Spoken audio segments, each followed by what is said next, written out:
Under gunmetal gray skies here at the Apple Bowl, Eric Granstrom on the NCWLIFE channel will talk more about why we're here coming up in just a little bit. First of all, let's go to the Seattle Kraken. They lost 4 in a row on the road. They've come home, and now they've won 2 straight after down in Columbus last night at Climate Pledge Arena. 5-2 the final, but they had to come from behind to do it in this one, scoring 4 goals in the second period. John Forsland had the call on Kong TV.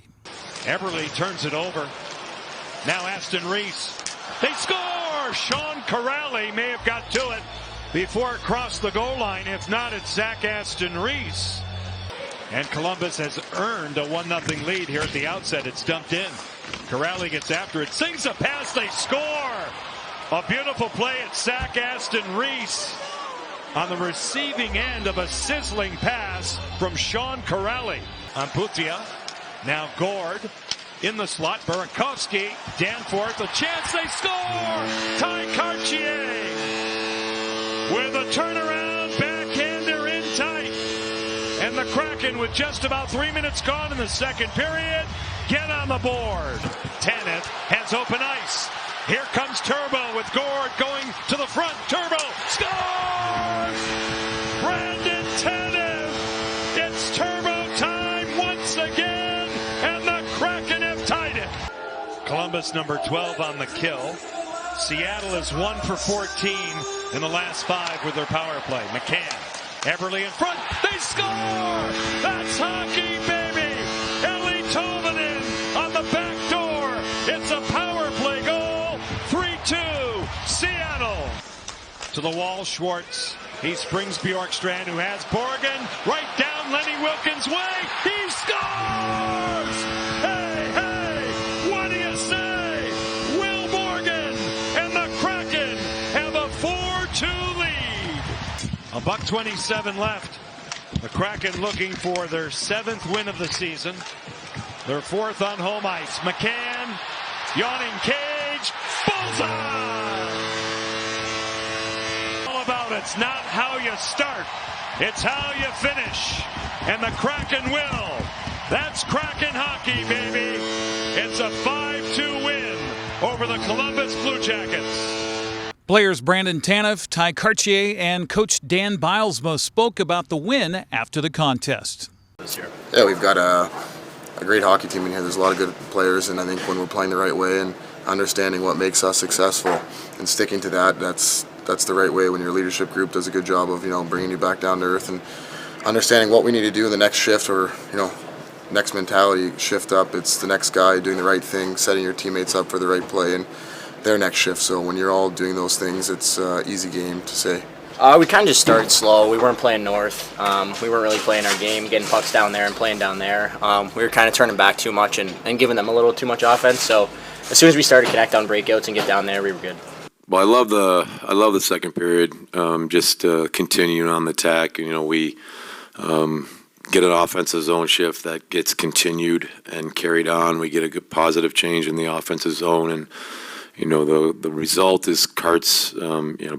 Andre and Ryder and Tovey were out there for a great shift, and it continued with the change that led into Karts being out there with Andre and getting that goal at the net. The second one is, again, it was hard defense and being hard to play against. It was Yanni Gord's physicality, Karts' physicality in the corner that leads and springs the play for that 2-on-1. And then we got a power play, our first power play. We stepped over the boards with a mindset we were going to score, and that got us into the lead.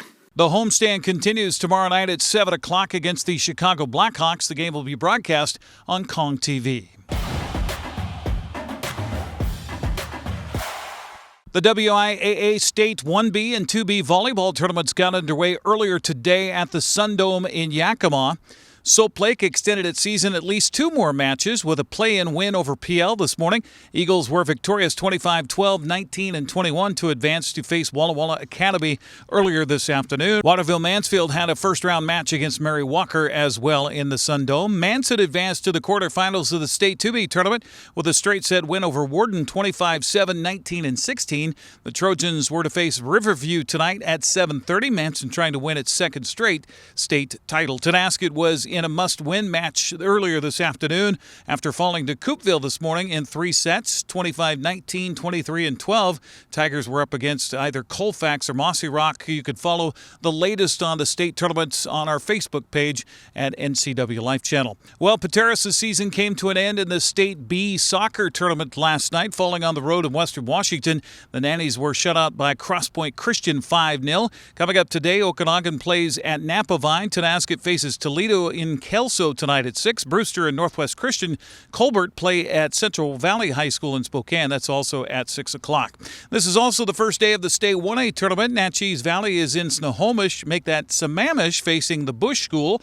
Cashmere's home tonight against Kingsway Christian at 6 o'clock. Royal at Juanita to face Cedar Park Christian. That also at 6 o'clock. Ellensburg girls are at the State 2A tournament first round in Bellingham Civic Stadium. They're matched up with Seaholm at 6 o'clock. Meanwhile, here at Leibofto Field of the Apple Bowl, the Wenatchee Panthers play host to the Kentridge Chargers in the first game of the State 4A tournament. Wenatchee trying to extend its 13-game winning streak, only one blemish on the season for the Panthers. Meanwhile, Kentridge has had an interesting season. They're 11-1-6. That's right, 6 ties.